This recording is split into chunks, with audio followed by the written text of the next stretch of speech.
Madame la présidente, monsieur le ministre, monsieur le président de la commission des finances, monsieur le rapporteur général, mes chers collègues, la coutume veut que l'on examine le projet de loi de finances rectificative de fin de gestion en plein marathon budgétaire. Cette année, ce texte nous arrive juste après un semi-marathon, ou plutôt après un abandon à mi-parcours.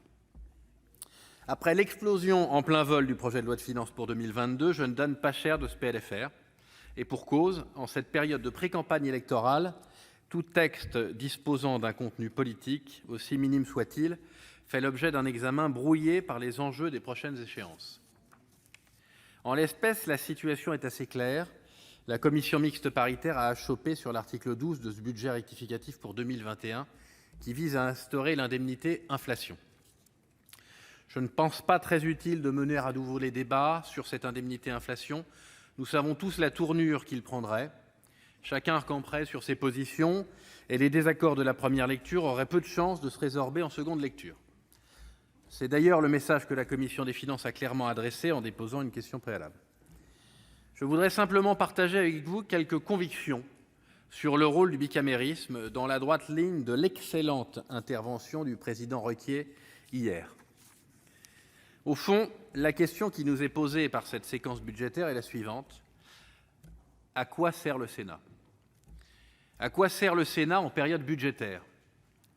À faire des rodomontades médiatiques ? Je ne le crois pas.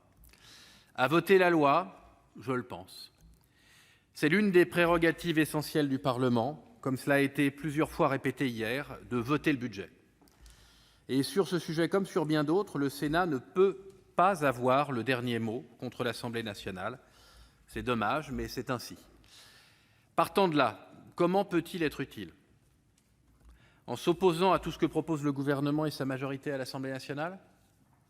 Ou en s'efforçant de travailler de façon constructive avec la possibilité, même minime, d'obtenir gain de cause sur certains sujets clés ? La Constitution de la Ve République nous assigne le second rôle.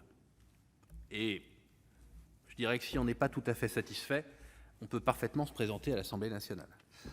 Sur le texte qui nous intéresse aujourd'hui, le Sénat a posé de bonnes questions et apporté de mauvaises réponses. Le mécanisme de l'indemnité inflation était-il bien calibré ? J'en suis pas tout à fait sûr, comme vous, monsieur le rapporteur général. Était-il coûteux ? Sans doute. Plutôt que de proposer de s'en remettre aux minima sociaux et à la prime d'activité créée par François Hollande, en sachant pertinemment que ce dispositif alternatif n'avait aucune chance d'aboutir, la Commission aurait pu tenter d'ajuster le dispositif. Le groupe Les Indépendants avait proposé de prendre le foyer fiscal pour base de calcul. C'était l'amendement que j'avais déposé. Et de border le dispositif afin d'éviter les versements multiples. Nous regrettons que le Sénat se soit lui-même empêché de faire aboutir cette proposition. C'est la raison pour laquelle nous ne voterons pas la question préalable.